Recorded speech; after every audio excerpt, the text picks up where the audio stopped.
Hi, this is Tisch Aitken, and this is your weekly report for the week of March 8th, 2022.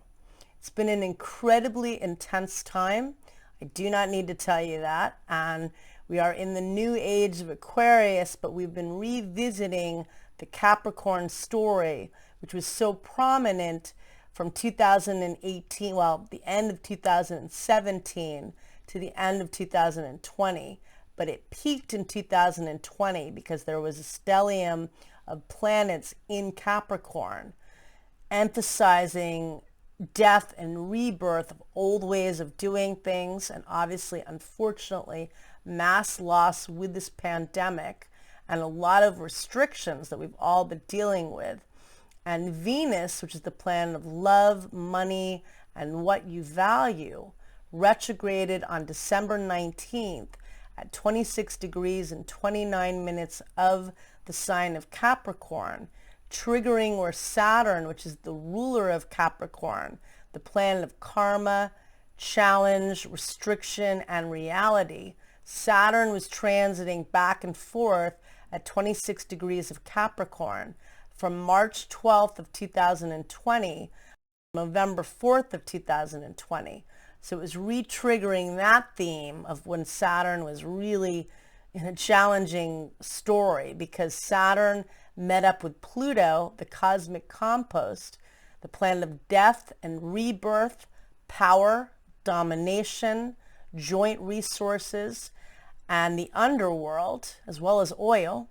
Saturn and Pluto met up on January 12th of 2020, and they brought down many structures of the world permanently, and a lot of restructuring and repair and renovation as we move ahead.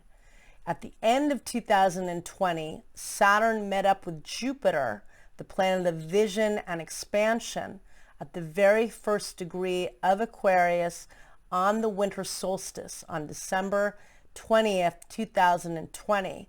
And this ushered in a new story, a new 20-year tale of new beginnings with technology and brilliance and freedom and community, because community is so essential to healing what we're all experiencing.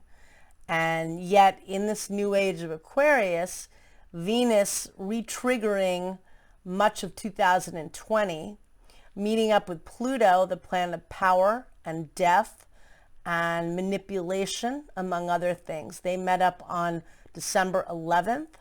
They met up a second time on December 25th. And they met up a third and final time on March 3rd, along with Mars, the planet of war, action, passion, and aggression, and Vesta, which is how you get your needs met.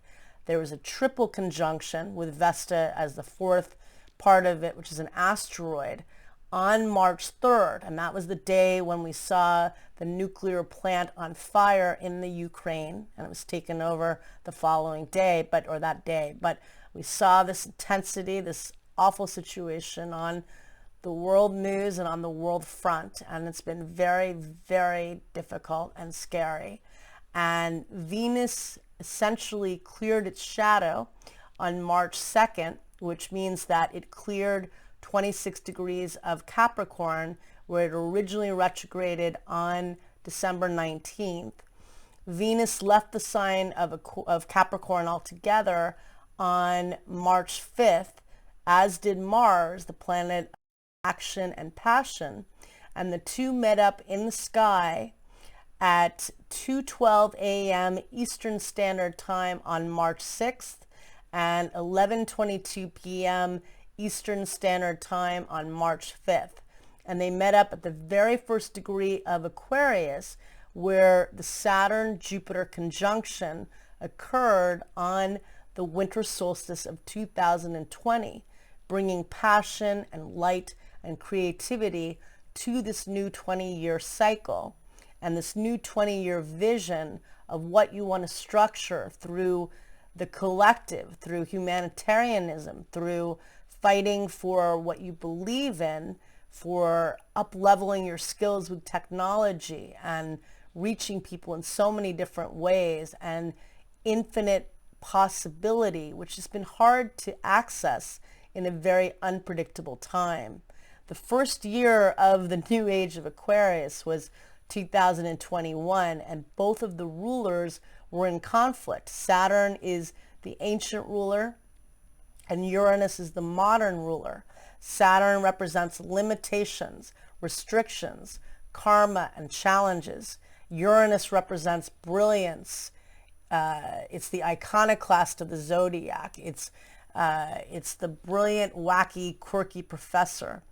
But it's also about the community while you bring your individual spin and your individual flair. And now we've cleared the Capricorn story, thankfully.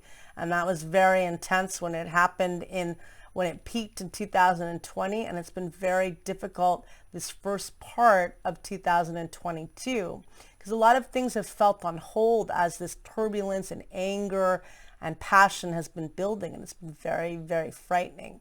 And we need to come from love and from finding hope in the collective. And that's where the story is kind of transitioning now, because Venus and Mars met up for a new 2-year cycle. Mars takes 2 years to transit. Venus takes 1.5 years, essentially. It retrogrades every 18 months, but it's a little less than 1.5 years, but it retrogrades every 1.5 years. But the two met up at the very first degree of Aquarius, bringing light to that new story we've all been trying to work on since the end of 2020, which has not been easy. And now in the background, there's so much Piscean and Neptunian energy, which means that people can get lost in good and more challenging ways in their dreams, in their creativity. But, the higher level of Pisces is dreams and imagination and selfless love. Neptune is the modern ruler, and it is the higher octave of Venus. It represents selfless, altruistic love. It represents compassion and beauty on such an amazing level, and art and poetry and music. Pisces is very connected with music, and this is energy where often it can be hard to find the words, even more so later in this week, because Mercury, which is the planet of communication, is going to enter the mutable water sign of Pisces on March 9th, and it will transit there until March 27th. And Mercury is technically in its detriment while in Pisces.